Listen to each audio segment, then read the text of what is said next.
और दोस्तों बताइए कैसे हैं? मजे में मस्त। चलिए आरजेएस एकेडमी पर एक बार फिर से आप लोगों का स्वागत है। और चलिए लग जाते हैं, सुपर टेट वाले एकदम से तैयार हो जाए। बुद्धि चैप्टर को मैंने शुरू कर दिया है और बुद्धि की परिभाषाओं को मैंने क्लियर करवा दिया था आपको। आज का जो चैप्टर हमारा होगा बुद्धि से ही संबंधित बुद्धि पार्ट 2। बुद्धि पार्ट 2 में हम बुद्धि की विशेषताएं और बुद्धि से संबंधित कुछ प्रकार हैं, कुछ साइकोलॉजिस्ट हैं जिन्होंने बताए हैं, उनके प्रकारों के बारे में उस पर डिस्कस किया जाएगा जहाँ से क्वेश्चन बनते हैं। ठीक है, तो ये बुद्धि पे सेकंड वीडियो है। बुद्धि पे 5 से 6 वीडियो बनाने पड़ेंगे और 5 से 6 वीडियो में बुद्धि आपका पूरा क्लियर हो जाएगा। आप आराम से सुपर टेट सीटेट देकर के आइए, कोई प्रॉब्लम नहीं होने वाली है। फिलहाल बुद्धि की 2 और परिभाषाओं को हमारे लिए देखना जरूरी है। मैंने 12 से 13 परिभाषाएं बताई हैं, सिर्फ 2 परिभाषा और आप देख लीजिए। 2 परिभाषा के बाद परिभाषाएं नहीं देखनी है। तो सबसे पहले एक परिभाषा हम लोग देख लेते हैं फ्रांसिस गाल्टन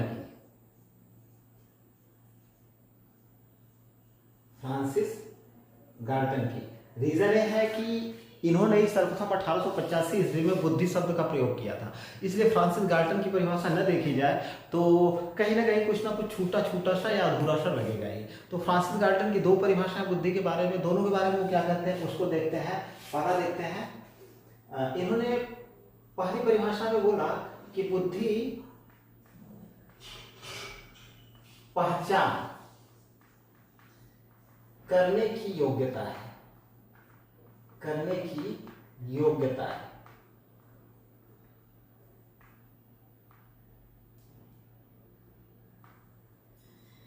ये कहा है इन्होंने। ठीक है, दूसरी परिभाषा में क्या बोलते हैं कि बुद्धि विवेक, किसी चीज में अंतर करना,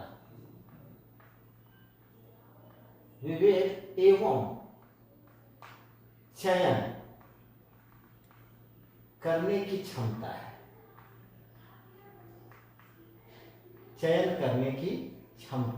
है। ये 2 परिभाषाएं हो गई किसकी? हमारे फ्रांसिस गाल्टन की। ठीक है, अच्छा एक परिभाषा और देखेंगे क्योंकि इन्होंने बुद्धि को एकदम अलग से ही परिभाषित कर दिया। इन्होंने कहा कि बीएस ब्लूम महोदय बोलते हैं कि भैया बुद्धि नाम की कोई चीज नहीं होती है, अगर कोई चीज महत्वपूर्ण है तो वह है समय। ठीक है, तो ये बुद्धि, इन्होंने कहा, इन्होंने क्या बोला कि बुद्धि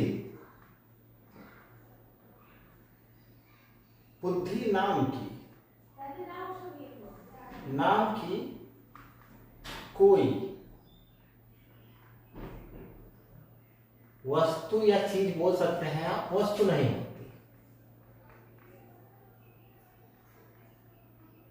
वस्तु नहीं है। ठीक है, फिर आगे इन्होंने कहा कि बुद्धि से महत्वपूर्ण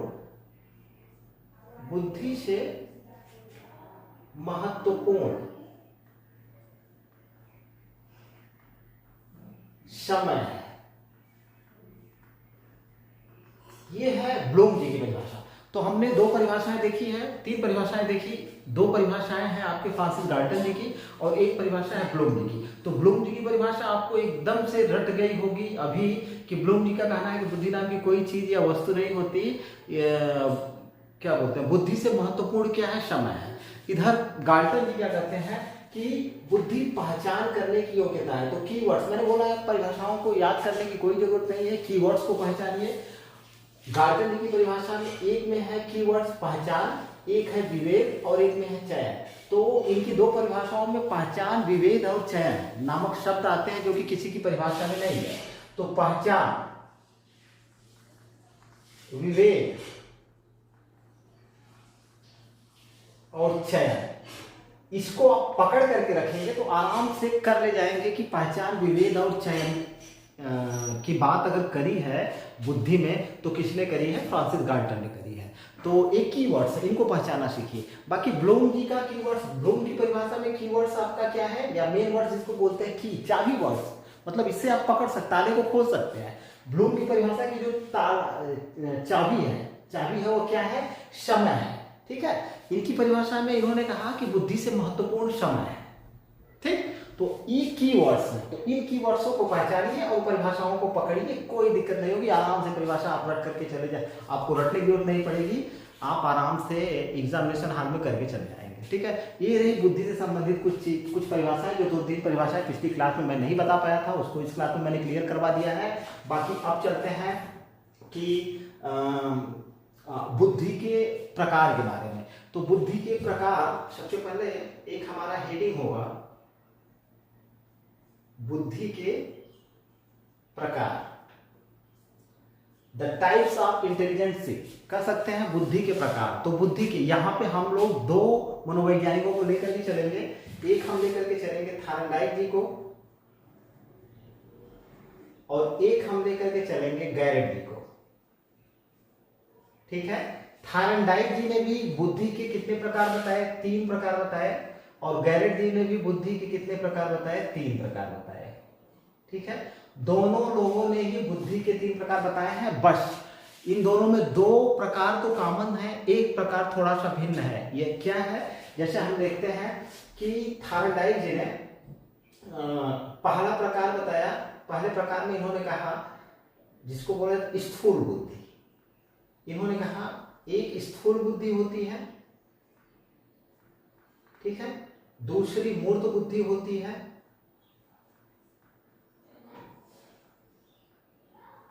और तीसरे को उन्होंने बोला अमूर्त बुद्धि होती है। ठीक है, अब हम गैरेट के पास चले तो इन्होंने कहा पहले में कि एक मूर्त बुद्धि होती है, दूसरा अमूर्त बुद्धि होती है, सॉरी यार, स्थूल बुद्धि अमूर्त बुद्धि, सॉरी गलती हो गई यहां पे, इसको क्लियर करते हैं। ये अमूर्त बुद्धि होगा, अमूर्त बुद्धि,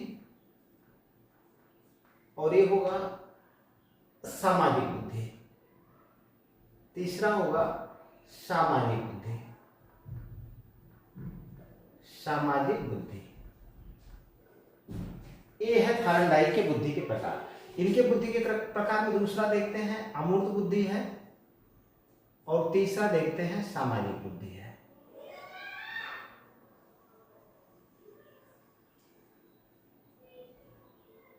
अब चलिए, अब हम लोगों ने देख लिया, अब यहां पे देखिए थोड़ा सा एक अंतर है दोनों में, दोनों लोगों की प्रकारों में कॉमन क्या है?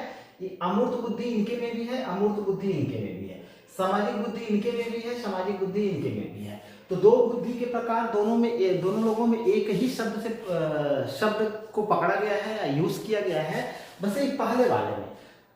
गैरेट की जो मूर्त बुद्धि है वो थायरनडाइक की स्थूल बुद्धि है। कहने का मतलब कान ऐसे पकड़िए चाहे वैसे पकड़िए, बात एक ही है, लेकिन एक चीज आप ध्यान रखोगे कि थायरनडाइक के बुद्धि के प्रकारों में पहला स्थूल बुद्धि, दूसरा अमूर्त बुद्धि, तीसरा सामाजिक बुद्धि। गैरेट की बुद्धि के प्रकारों में पहला मूर्त बुद्धि, दूसरा अमूर्त बुद्धि, तीसरा सामाजिक बुद्धि। अगर ऐसे आता है इनमें से कौन सा बुद्धि का प्रकार शामिल है या नहीं शामिल है, तो ऑप्शन जिस हिसाब से रहेगा उस हिसाब से आप ऑप्शन को करोगे। यहाँ पे स्थूल बुद्धि ऑप्शन में है तो स्थूल बुद्धि के हिसाब से आप चलोगे। ठीक है, लेकिन अगर देखा जाए तो ये जो स्थूल बुद्धि है इसी को मूर्त बुद्धि भी कहा जाता है, या इसी को यांत्रिक बुद्धि भी कहा जाता है। ठीक है, तो जो थायरनडाइक का स्थूल बुद्धि है वही मूर्त या यांत्रिक बुद्धि है, और जो गैरेट का मूर्त बुद्धि है यही स्थूल या हम कह सकते हैं कि यांत्रिक बुद्धि है। ठीक है, तो दोनों में विशेष अंतर नहीं है, बस थोड़ा सा समझने की बात है। ठीक है, तो स्थूल बुद्धि, यांत्रिक बुद्धि, मूर्त बुद्धि एक ही चीज है। स्थूल बुद्धि, मूर्त बुद्धि, यांत्रिक बुद्धि एक ही चीज है। ठीक है, वो अलग बात है कि किन्होंने थायरनडाइक ने मूर्त के स्थान पे या यांत्रिक के स्थान पे इन्होंने प्रयोग किया किसका? स्थूल बुद्धि का। स्थूल का मतलब क्या होता है? विराट। सूक्ष्म का विराट या स्थूल क्या होता है? एंटानिम्स होता है। ठीक, तो ये रहे बुद्धि के इन लोगों के प्रकार, और इन्हीं पर पूरा साइकोलॉजी चलती, इन्हीं प्रकारों के बारे में हमको जानना है। अब तीनों प्रकारों को अलग अलग से हम लोग विभेद करेंगे। सबसे पहले हम चलेंगे एक थायरनडाइक महोदय की तरफ। तो थायरनडाइक कहाँ के? थायरनडाइक अमेरिका के मनोवैज्ञानिक थे। ये भी क्वेश्चन आता है, अमेरिका के मनोवैज्ञानिक। ठीक है, ये अमेरिका के मनोवैज्ञानिक हैं। और इन्होंने अपनी पुस्तक, किस पुस्तक में, अपनी पुस्तक शिक्षा मनोविज्ञान, शिक्षा मनोविज्ञान में बुद्धि के 3 प्रकार बताए। ठीक है, ये जो बुद्धि के 3 प्रकार थॉर्नडाइक जी ने बताए हैं, स्थूल बुद्धि, अमूर्त बुद्धि और सामाजिक बुद्धि, अपने किस पुस्तक में बताया है? तो आपका ऑप्शन जाएगा किस पुस्तक में? शिक्षा मनोविज्ञान में, जिसकी अंग्रेजी क्या होती है? एजुकेशनल साइकोलॉजी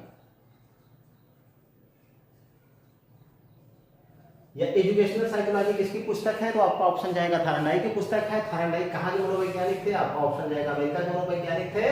और शिक्षा मनोविज्ञान में ही उन्होंने बुद्धि के 3 प्रकार बताए हैं। कौन कौन से? स्थूल बुद्धि, जिसको मूर्त या यांत्रिक बुद्धि भी बोला जाता है, दूसरा अमूर्त बुद्धि और तीसरा सामाजिक बुद्धि। ठीक है, तो इतनी चीजें क्लियर हो गई। अब इसको मिटा करके हम लोग अब चलेंगे तीनों, चूंकि तीनों लोगों थॉर्नडाइक और गैरेट, तीनों लोगों की बुद्धि का हमने नॉर्मलाइजेशन कर दिया है। मूर्त बुद्धि को आप स्थूल या यांत्रिक बोल सकते हो, या इनकी स्थूल बुद्धि को मूर्त या यांत्रिक बोल सकते हो। तो अब हम लोग नॉर्मल कॉमन चीजों पर ध्यान देंगे। सबसे पहले चलेंगे कि मूर्त बुद्धि क्या है।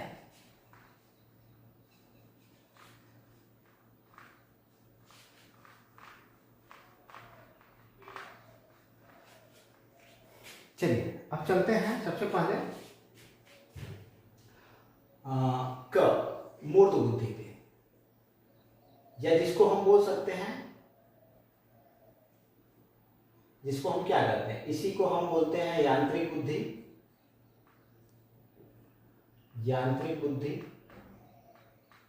या इसी को हम बोलते हैं स्थूल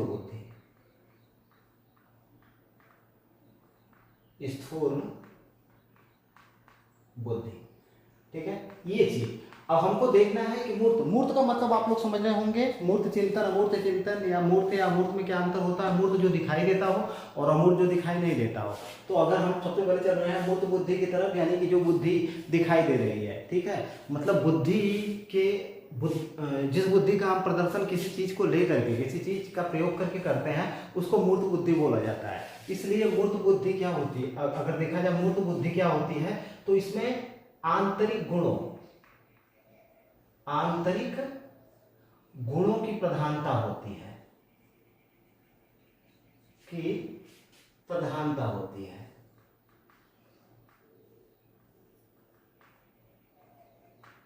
ठीक है। ये इसमें यंत्रों एवं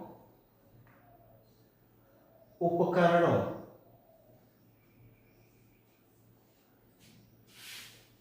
का प्रयोग किया जाता है।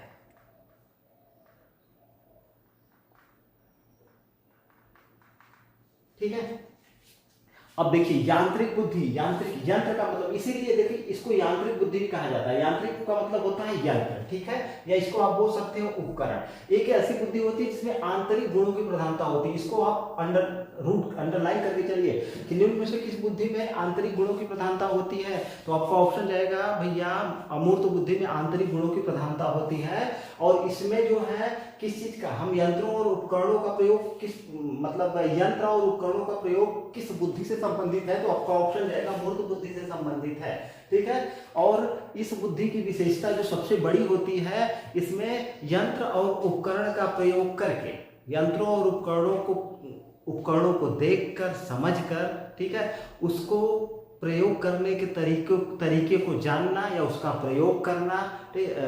प्रयोग करना शामिल होता है। और जिस प्रकार के लोग इस तरह की चीजों का, यंत्रों उपकरणों का प्रयोग करते हैं, उनमें जिस प्रकार की आंतरिक गुणों का विकास होता है, उनकी बुद्धि क्या होती है? मूर्त बुद्धि होती है। इसमें सबसे बड़ी चीज जो होती है वो प्रत्यक्षीकरण, इसमें प्रत्यक्षीकरण का भाव होता है। प्रत्यक्षीकरण की प्रधानता। ठीक है, इसमें कहने का मतलब क्या है, जैसे मूर्त, कोई चीज हमारे सामने है, मान लीजिए कोई उपकरण हमारे सामने है, जैसे टीवी है हमारे सामने। अब टीवी क्या है, मूर्त है। अब इसके बारे में, अब इसका जो मैकेनिक होगा, ठीक है, तो इसको जब तक देखेगा नहीं, जब तक इसका प्रत्यक्षीकरण नहीं करेगा, तब तक वो इसके बारे में जानकारी नहीं प्राप्त कर सकता है, चाहे बनाना हो, चाहे बिगाड़ना हो, या कोई भी जानकारी हो। तो इसका मतलब हो गया कि कारीगर में कैसी बुद्धि होगी, मूर्त बुद्धि होगी, और उसमें प्रत्यक्षीकरण मेन भूमिका अदा करता है। तो अगर मूर्त बुद्धि की मुख्य आधारशिला क्या है, मुख्य आधार क्या है, मुख्य आधार प्रत्यक्षीकरण होता है। ठीक है, इसी के आधार, प्रत्यक्षीकरण के आधार पर ही व्यक्ति में मूर्त बुद्धि का विकास होता है। ठीक है, तो जैसे अभियंता हो गए, इसमें कौन कौन से शामिल हो जाएंगे, अभियंता जिसको आप इंजीनियर बोलते हो, अभियंता, चिकित्सक, ठीक है, खिलाड़ी, अभियंता, चिकित्सक, खिलाड़ी, कारीगर होंगे, बहुत से कारीगर होते हैं जिनको मैकेनिक बोला जाता है, वैज्ञानिक भी इसी में शामिल हो जाएंगे, आदि। ये लोग उपकरणों का प्रयोग करते हैं। ठीक है, चाहे वैज्ञानिक हो, चाहे कारीगर हो, चाहे अभियंता हो, चाहे खिलाड़ी हो, चाहे चिकित्सक हो, इन लोगों के अंदर कौन सी बुद्धि होती है, यांत्रिक बुद्धि, स्थूल बुद्धि, अमूर्त बुद्धि होती है। और इनका जो इस प्रकार के व्यक्तित्व का विकास, अभियंता के व्यक्तित्व का विकास, या चिकित्सक के व्यक्तित्व का विकास, या खिलाड़ी या कारीगर या वैज्ञानिक जो कुछ भी बनता है, उसमें सबसे बड़ी भूमिका अगर कोई चीज निभाती है तो प्रत्यक्षीकरण निभाती है। ठीक है ना, प्रत्यक्षीकरण इस मूर्त बुद्धि की क्या है, आधारशिला है। प्रत्यक्षीकरण के द्वारा ही देख करके, समझ करके ज्ञान को अर्जित किया जाता है, और बाद में उसका प्रयोग और प्रदर्शन किया जाता है। ठीक है, इसी को हम क्या कहते हैं, मूर्त बुद्धि कहते हैं। अब दूसरे पर चले जाते हैं, ख पे, अमूर्त बुद्धि।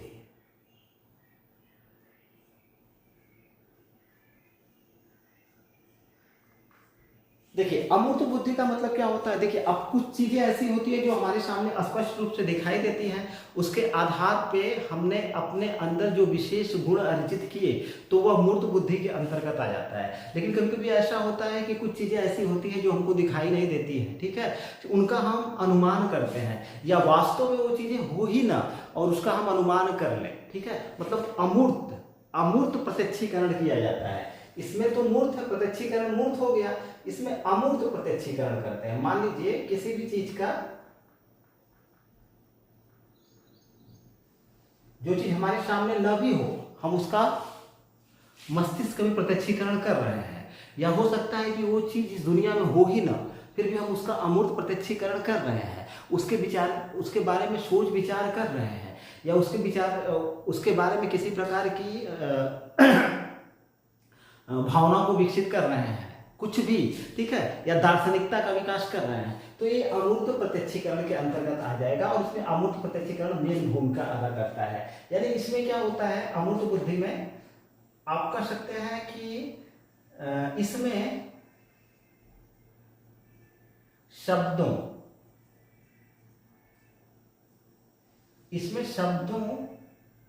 विचारों, लेखों की प्रधानता होती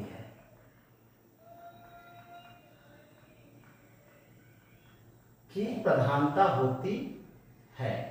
और अमूर्त बुद्धि किसके अंदर पाई जाती है, देखिए शब्द और विचार, इसमें शब्द, विचार और लेखों की प्रधानता होती है।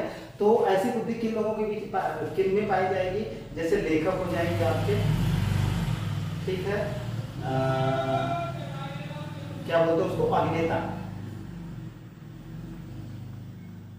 अभिनेता हो जाएंगे, पत्रकार भी शामिल होंगे इसमें, क्योंकि लेखने से भी संबंधित है, वकील,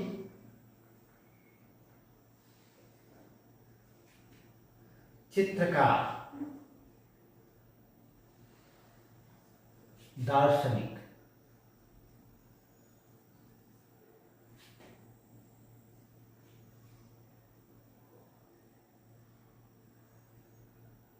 आदि। कहने का मतलब क्या है कि ये जो अमूर्त बुद्धि, देखिए अमूर्त प्रत्यक्षीकरण होता है, जैसे लेखक हो गया, लेखक है, यहाँ तो मैंने कुछ एग्जाम्पल दिए हुए हैं। लेखक हो गया, जैसे मान लीजिए लेखक को हम लेकर के चलते हैं, उसमें कई कहानीकार हो जाएंगे, उपन्यासकार हो जाएंगे, कथाकार हो जाएंगे या कवि हो जाएंगे, कवि भी इसके अंतर्गत शामिल होंगे लेखक के अंतर्गत। तो इन लोगों के अंदर जो होता है ना, उसमें सबसे मेन भूमिका शब्दों और विचारों और लेखों की प्रधानता होती है।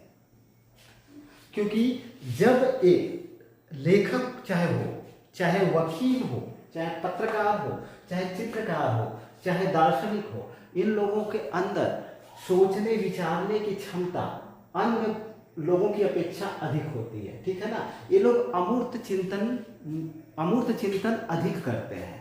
और दूसरी बात ये कि ये अमूर्त प्रत्यक्षीकरण के आधार पे किसी भी विषय वस्तु के बारे में एक रूपरेखा तैयार करते हैं। तो अभिनेता हो गया, अभिनेता भी अमूर्त चिंतन करता है, अमूर्त प्रत्यक्षीकरण करता है, पत्रकार भी करता है, वकील भी करता है, चित्रकार भी करता है, बड़े बड़े दार्शनिक होते हैं, ये लोग मतलब अमूर्त प्रत्यक्षीकरण, अमूर्त चिंतन करते हैं। बुद्धि वैसे ही अमूर्त चिंतन से संबंधित है। लेकिन इन लोगों के अंदर जो मेन भावना होती है, जो मेन चीज होते हैं, देखिए शब्दों का प्रयोग क्यों कहा गया है, शब्दों का प्रयोग या विचारों का प्रयोग, या हम कहते हैं लेखों का प्रयोग। ये लेखक हो चाहे कवि हो, ठीक है, ये जो है जब तक शब्द का धनी नहीं होगा और इसके विचारों में प्रगाढ़ता नहीं होगी या इसके लेखों में प्रगाढ़ता नहीं होगी या मौलिकता नहीं होगी, तब तक वो लेखक नहीं हो सकता, ना तो कवि हो सकता है, ना तो पत्रकार हो सकता है, ठीक है, ना तो अभिनेता की बात करें अगर, तो अभिनेता में भी क्या होता है, विचारों, अगर देखा जाए विचारों की, शब्दों की प्रधानता होती है उसके व्यक्तित्व में। क्योंकि जितना प्रभावशाली वो शब्दों का यूज करेगा और जितने प्रभावशाली ढंग से अपने विचारों को प्रदर्शित करेगा, उतना ही सक्सेस होगा। तो मिला जुला करके चाहे दार्शनिक के ऊपर भी यही चीज़ लागू होती है, चित्रकार के ऊपर भी यही चीज़ लागू होती है। तो इनको क्या अमूर्त बुद्धि के अंतर्गत ये लोग मेनली आते हैं। और भी लोग आते हैं। चलिए अब ग वाला पहले लास्ट वाला देख लेते हैं, देखता हूँ दिखाई दे रहा है कि नहीं। अब लास्ट वाले में अगर हम देखते हैं तो हो गया सामाजिक बुद्धि।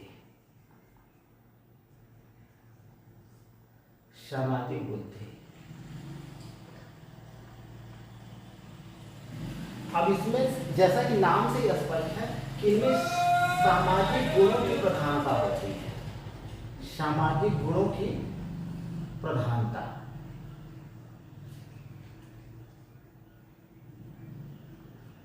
या जिनका व्यक्तित्व जो होता है वो सामाजिकता से भरा हुआ होता है, ठीक है।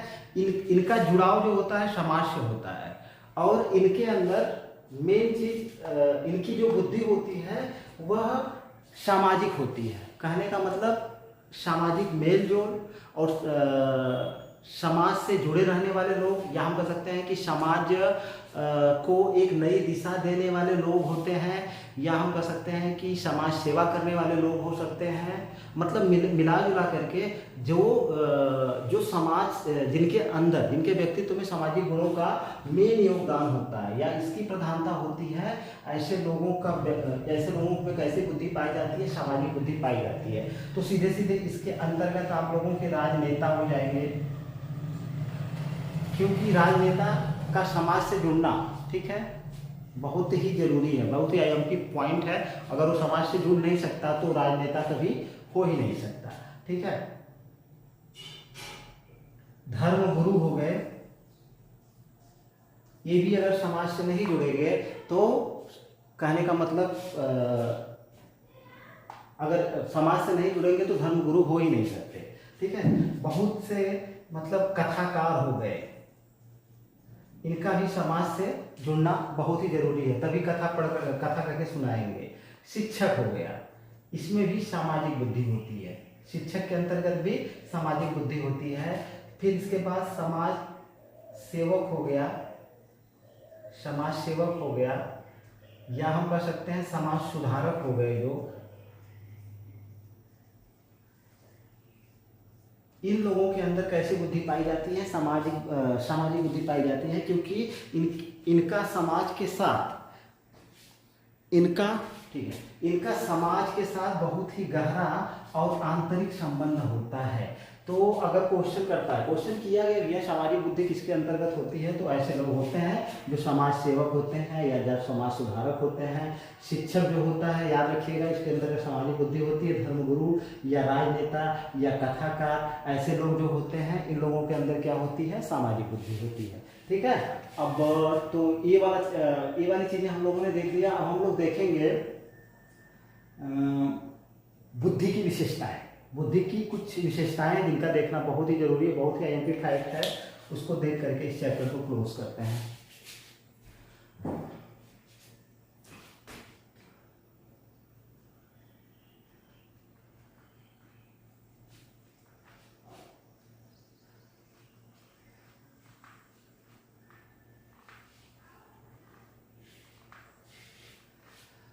गर्मी तो काफी है भाई लोग, इसलिए पढ़ाने में भी दिक्कत ही है।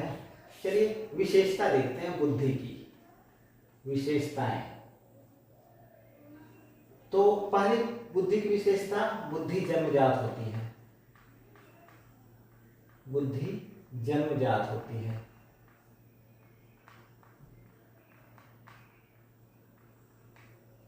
ठीक है। दूसरा मेन विशेषता इसकी है, बुद्धि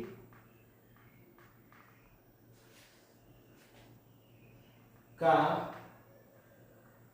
समय के साथ विकास होता है।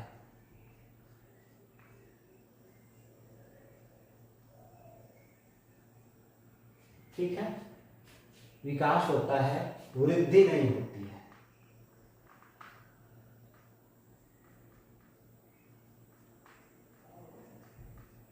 ठीक है। तीसरा, बुद्धि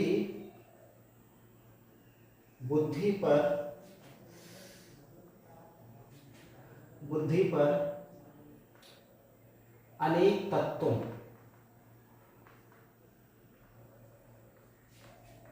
तत्वों जैसे स्वास्थ्य,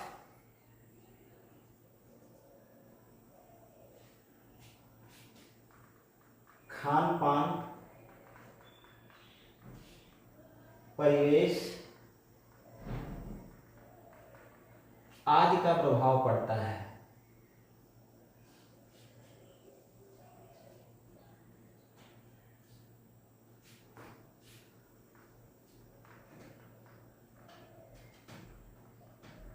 चौथा, बुद्धि का परिमार्जन, परिष्करण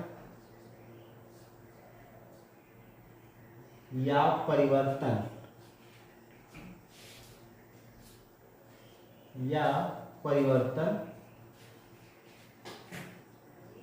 समय समय पर होता है।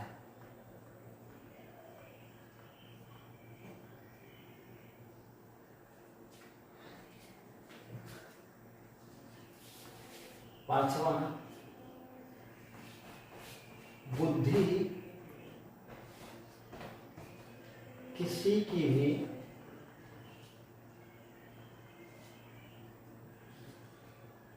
शून्य नहीं होती।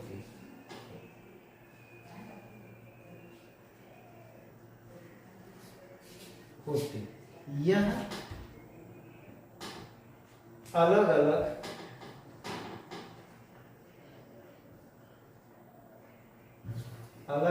क्षमता में हो सकती है।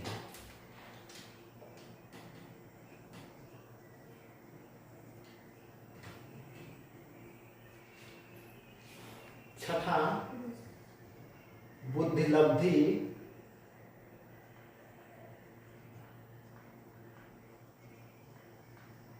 शून्य हो सकती है।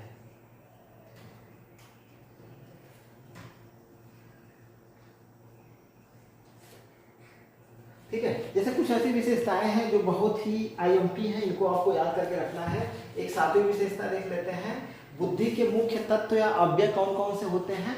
तो बुद्धि के के मुख्य अवयव कौन कौन से होते हैं? तर्क, चिंतन, स्मृति, ज्ञान, ध्यान, ठीक है, और भी होते हैं लेकिन ये मुख्य तत्व हैं, ठीक है। तो बुद्धि की विशेषता में बुद्धि क्या होती है? जन्मजात होती है, ठीक है ना। दूसरा, बुद्धि का समय के साथ साथ विकास होता है, वृद्धि नहीं। बुद्धि का विकास होता है लेकिन उसकी वृद्धि नहीं होती है, ये वाला फैक्ट है, इसको भी देखिए। तीसरा, बुद्धि पर अनेक तत्वों जैसे स्वास्थ्य, खान पान, परिवेश आदि का प्रभाव पड़ता है, उसमें वंशानुगत चीजें आ जाती हैं। बुद्धि का परिमार्जन होता है, बुद्धि का परिमार्जन, परिष्करण या परिवर्तन होता है समय के साथ, ठीक है। जैसे शिशु से बालक होता है, बालक से किशोर होता है, किशोर से युवा होता है, तो उसकी बुद्धि में परिवर्तन, परिष्करण और परिमार्जन होता रहता है। बुद्धि किसी की भी शून्य नहीं होती है, किसी के पास भी ऐसा कोई भी व्यक्ति नहीं है जिसकी, चाहे वो पागल ही क्यों ना हो, लेकिन उसकी बुद्धि शून्य नहीं होगी। हाँ, उसकी बुद्धि लब्धि शून्य हो सकती है, IMP फैक्ट है, इसको बुद्धि लब्धि उसकी शून्य हो सकती है, लेकिन उसकी बुद्धि कभी भी शून्य नहीं हो सकती है, IMP फैक्ट है। बुद्धि के मुख्य अवयव या हम कह सकते हैं तत्व कौन कौन से हैं? एक है तर्क, एक है चिंतन, एक है स्मृति, एक है ज्ञान, एक है ध्यान। मतलब ये बुद्धि के निम्न तत्व हैं, मुख्य तत्व हैं। इन्हीं ये सारी जो चीजें हैं, इन चीजों को मिला करके ही किसका निर्माण होता है? मेनली बुद्धि का निर्माण होता है। अगर ये चीजें अगर आपके अंदर हैं और ये वाली चीज, तर्क, चिंतन, स्मृति, ज्ञान, ध्यान वगैरह वगैरह वाली चीजें भी लोगों में अलग अलग पाई जाती हैं। एक देखिए, जिसके अंदर तार्किक क्षमता ज़्यादा होगी वो गणितज्ञ बन सकता है, वैज्ञानिक बन सकता है। चिंतन की क्षमता जिसके अंदर होगी, चिंतन की क्षमता ज़्यादा जिसके अंदर होगी वो दार्शनिक हो सकता है या धर्मगुरु हो सकता है। जिसकी स्मृति अगर तेज होगी तो मतलब वो कथावाचक हो सकता है या लेखक टाइप का हो सकता है। जिसके अंदर ज्ञान ज़्यादा है तो कुछ भी बन सकता है। ध्यान की प्रवृत्ति जिसके अंदर ज़्यादा पाई जाती है तो वो योग गुरु हो सकता है, किसी प्रकार का पुजारी हो सकता है, हम कह सकते हैं सन्यासी हो सकता है, धर्म से संबंधित मतलब उसका पेशा हो सकता है।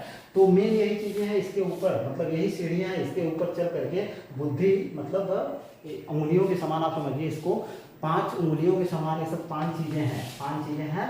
जब ये बंद हो जाती हैं तो बुद्धि बन जाती है, ठीक है। हालांकि इसके और भी अवयव है लेकिन वो गौड़ है, ठीक है। तो आज की क्लास को यहीं पे क्लोज करते हैं। वीडियो देखने के लिए बहुत बहुत धन्यवाद। प्लीज़ लाइक, शेयर, सब्सक्राइब करिए। बुद्धि, अब मिलते हैं बुद्धि के अगले चैप्टर में, जिसमें हम बुद्धि के सिद्धांतों के बारे में कुछ एक 2 चैप्टर उठाएंगे, बुद्धि के सिद्धांत के बारे में चर्चा करते हुए चलेंगे। वीडियो देखने के लिए बहुत बहुत धन्यवाद आप लोगों का।